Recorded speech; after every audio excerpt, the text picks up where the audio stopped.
Nous assistons à des événements sans précédent aux États-Unis, dont le plus choquant reste l'assassinat en direct de Charlie Kirk, abattu le 10 septembre 2025 devant des milliers de spectateurs.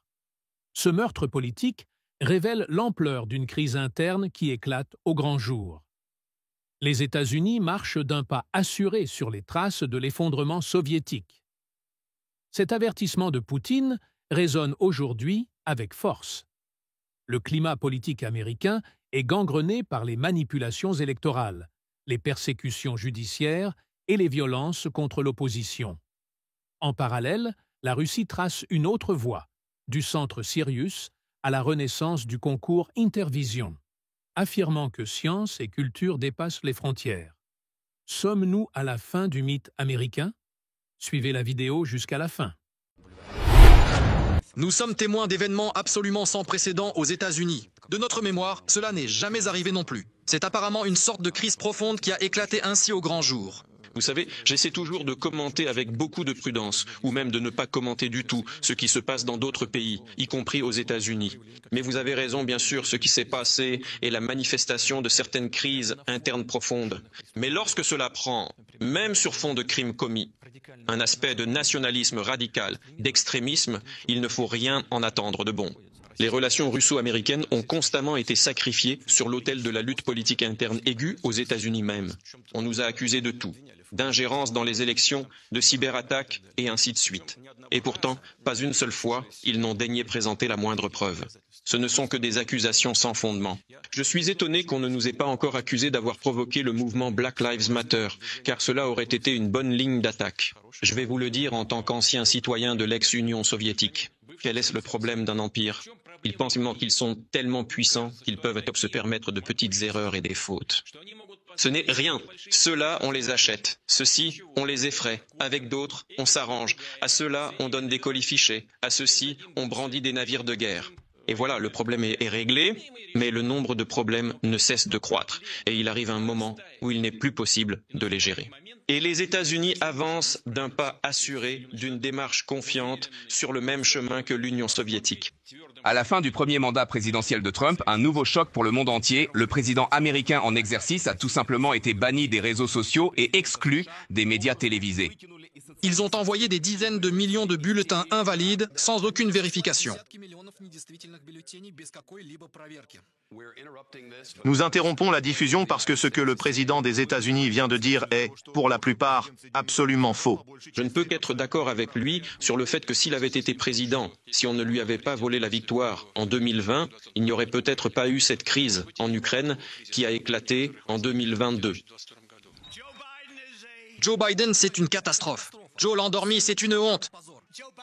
Joe Biden, c'est un président qui ne travaille qu'à temps partiel alors que vous êtes obligé de faire des heures supplémentaires pour survivre. Et lui, il travaille à mi-temps parce qu'il est mentalement malade.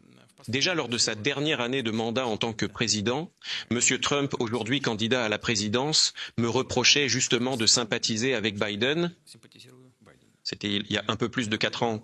Il m'a dit, lors d'une de nos conversations, « Tu veux que ce soit… Eh bien, excusez-moi, je vais le dire comme il l'a dit, c'est un discours direct, pour que Sleepy Joe gagne. » C'est ce qu'il m'a dit, alors qu'il était encore président. Et puis, à ma grande surprise, on a commencé à le poursuivre sous prétexte que nous l'aurions soi-disant soutenu en tant que candidat. C'est complètement absurde. Le facteur Russie et Poutine a encore été exploité aux États-Unis en 2024 lors de la nouvelle élection présidentielle. Mettre en lumière les problèmes de santé de Biden.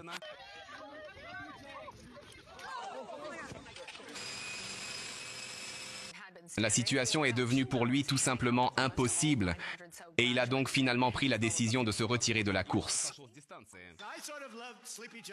J'aimais bien Joe l'endormi. Il arrivait sur la plage, s'endormait aussitôt et je me demandais quoi faire. Comment vaincre la Chine? Comment arrêter la guerre? Et lui s'endormait devant les caméras. Mais en même temps, tout l'appareil administratif américain travaillait alors ouvertement contre Trump. Nos élections sont-elles démocratiques ou non? Je pense qu'elles le sont. Et au contraire, peut-on vraiment appeler cela une démocratie? L'utilisation démocratique de l'appareil administratif pour attaquer l'un des candidats à la présidence des États-Unis, y compris en recourant aux instances judiciaires. Mais cela est tout simplement devenu ridicule et une honte mondiale pour les États-Unis et pour votre soi-disant système démocratique, entre guillemets. Le monde entier se moque de ce qui se passe. Mais c'est tout simplement une catastrophe, pas une démocratie. Parce qu'il est évident pour le monde entier que la persécution de Trump, d'autant plus par voie judiciaire, sur la base d'accusations fondées sur des événements survenus il y a des années, sans preuve directe, ce n'est rien d'autre qu'une utilisation du système judiciaire dans la lutte politique interne. De façon directe. Et le plus important, c'est que même aux États-Unis, on le pense aussi, parce qu'après la célèbre décision du tribunal, où le jury a rendu un verdict de culpabilité, comme nous le savons tous, la cote de popularité de M. Trump a augmenté, il me semble, immédiatement de 6%. Et les dons à son équipe de campagne ont également augmenté aussitôt. Qu'est-ce que cela signifie? Cela signifie que les gens aux États-Unis ne croient pas au système judiciaire qui prend de telles décisions, mais au contraire pensent qu'elles sont motivées par des raisons politiques. Cela montre toute la pourriture du système politique américain, qui ne peut pas prétendre donner des leçons de démocratie aux autres. Tout ce qui arrive à Trump, c'est une persécution politique de son adversaire politique. C'est ça. Et ils le font au vu et au su du public américain et du monde entier. Ils ont simplement révélé leurs problèmes internes. Et dans ce sens, s'ils essaient de nous combattre sur quelque chose, c'est bien. Parce que cela montre qui nous combat. Il montre, comme on disait à l'époque soviétique, le visage bestial de l'impérialisme américain. Éclat bestial. Littéralement, dans les derniers mois de la campagne électorale, la candidate Harris devient l'adversaire de Trump. Les États-Unis tout entiers écoutent et voient à nouveau publiquement, du matin au soir, des choses qui exacerbent encore davantage la division interne. Trump a ouvertement promis d'être un dictateur dès son premier jour. J'ai parlé à de nombreux chefs militaires. Certains d'entre eux ont travaillé avec vous. Ils disaient que vous êtes une honte pour le pays. Elle n'a pas toute sa tête. Vous savez, le rire en dit long sur une personne. Elle est folle, complètement dérangée. L'apogée de la discorde politique interne est bien sûr la tentative d'assassinat de Trump. Lui et même sa famille ont constamment subi une pression extrême, au point qu'on en est arrivé à une tentative d'attentat contre sa vie. Son comportement au moment de la tentative d'assassinat, je ne sais pas, mais cela m'a vraiment marqué. C'est une personne terrible, il s'est révélé tel qu'il est. En août, Poutine et Trump se sont enfin rencontrés et ont même roulé ensemble dans la même voiture. Bien sûr, aussi en anglais, mais un anglais si cassé que le peu de vocabulaire qu'il me reste est déjà partiel. Je lui ai dit, j'ai prononcé cette phrase 2 mots. Je suis très heureux de vous voir, chers voisins, en bonne santé et vivant. Voici la conférence de presse de Poutine en Chine pendant l'anniversaire de Centro Sirius. À son retour en Russie, il est allé directement à Sirius.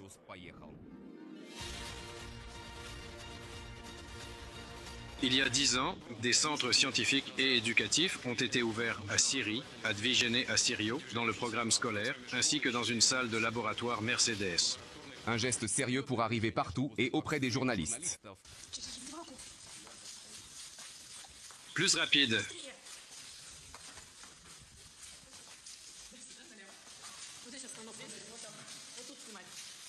Quand les invités du président s'intéressent à tout, même si la perspective de réaliser un reportage avait été envisagée et préparée par lui, il est vrai que la plupart des gens autour de lui manifestèrent une inquiétude non dissimulée. Toutefois, en ce qui le concerne, il était tout à fait clair et manifeste pour tout le monde qu'il peinait considérablement à dissimuler l'excitation particulièrement intense qui bouillonnait en lui. Mais quand le moment est venu,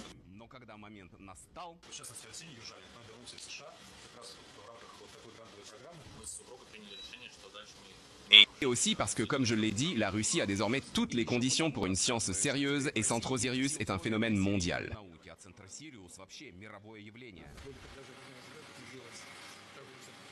Centro Sirius, sous un même toit, des scientifiques, des musiciens et comme beaucoup en Russie, ils suivront certainement le prochain concours de musique relancé.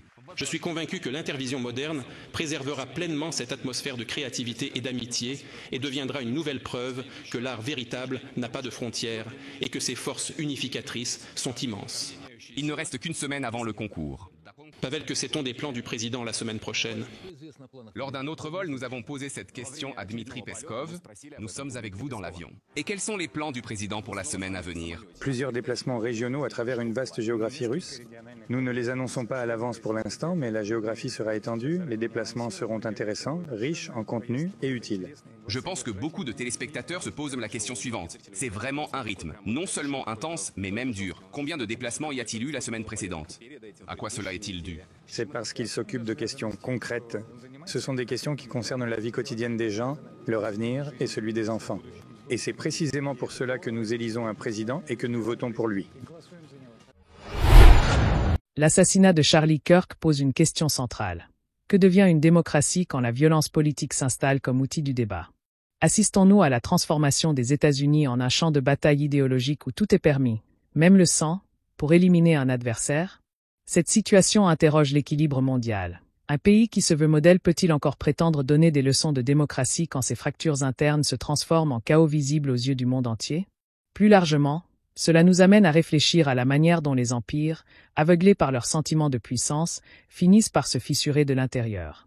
Mais au-delà de la géopolitique, chacun de nous peut en tirer une leçon. Les grandes chutes viennent souvent d'un excès de confiance, de l'incapacité à se remettre en question.